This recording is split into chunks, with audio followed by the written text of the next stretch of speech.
This stop is Church Avenue and Bedford Avenue.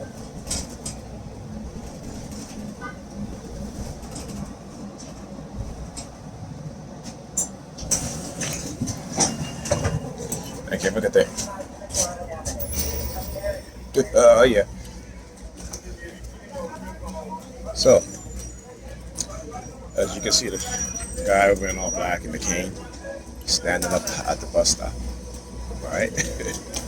You see it in the video. Just look at the video. You'll see it. He was standing up at the bus stop, so that's the bus across the street. Then he starts walking because, you know, they got to walk in front of me.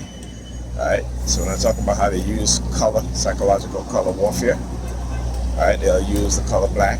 I explained to you guys already how, when they started, how and the reason why they started doing it, right? Because they always gotta prime you first, and priming is the process of introducing the anchors and triggers, right? So they will create, cause, implement, execute certain things, right? Either to cause you trauma or to use something that happened. Like, it was, give you an example. There was a TI whose one of the family members died, and you know, she went to the funeral. You know, of course, everybody wearing black at the funeral, and she said the next day when she went out into the public, she's like, you know, she was crowded by perps all wearing black, right? So they will do these things. Look at her looking up at there. What's she looking up at, right? But she's wearing a black shirt, right? I tell you, nigga peers are on the attack, and as you hear the car horn, because as soon as I turn, my eyes, not my head now, my eyes shift to the vehicle, the color of the vehicle, all right, which is blue. All right, so I can always tell when they hijack my consciousness to hijack my motor skills, right? Meaning that particularly eye movement, head movement, hand movement, that sort of thing. All right. So yeah, as I was saying, so that's, you know, that's the reason for her as to why they started triggering her, using the color black to trigger her of that moment where, you know, of that sadness that you feel when a loved one dies.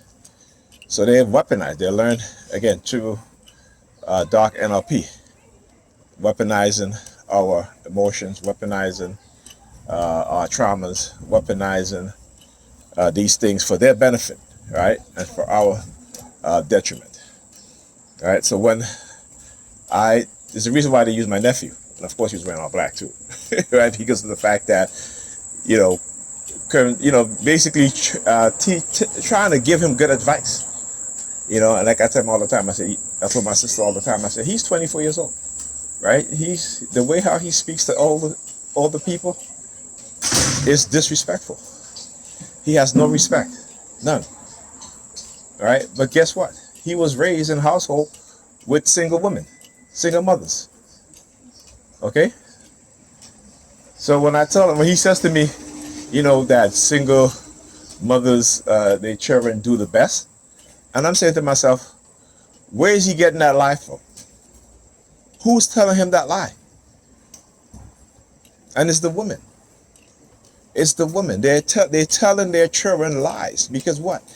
They grew up believing lies. They grew up being taught lies. The lies of religion, the lies of Christianity. When you grew up studying lies and going to church and believing lies, you become a liar. You know, you may not even know it, but you do. Right? Your subconscious, it makes you lie. Now watch. They haven't done this in a while too. It's been a few years that they'll do this, right? Again, when they start talking to me, they'll send people who are like amputees, you know, because we were talking about, I think I mentioned this in the other video, he was talking about, oh, you know, the dude, you know, with one leg and, you know, he's working and this and that. Like, yeah, they're not being targeted, right? They're not being conspired against, right, to have their rights taken away. They're not being terrorized by the state, right, who've weaponized civilians to engage in psychological operations, right, who is engaged in cognitive warfare, sabotage, right? This is what they do, right? And then want to label you crazy for speaking out of what it is that they're doing, for speaking the truth about how they have implanted you, right? And like I said, if you are a person in the community and you are aware and want to know what's going on, buy a high-powered mic, right? Buy a high-powered mic, right? And just listen to the subtle sirens that happens during the night. As a TI, we know this all too well because of the remote monitoring, because of the in-home surveillance and the use of technology to violate our privacy, right? The use of BCI to monitor our thoughts. So when they talk about the thought police, they literally have created the technology in which they are the thought police, right? You know what I'm saying? This is not only are the thought police, but they inject thoughts into your mind, right? And so then you start to have thoughts that you would not normally have, but because they're in position of authority and because they control the system, they can get away with doing what they get away. They believe so. Not with me. Not with me. Anyhow, talk to you guys in the next video.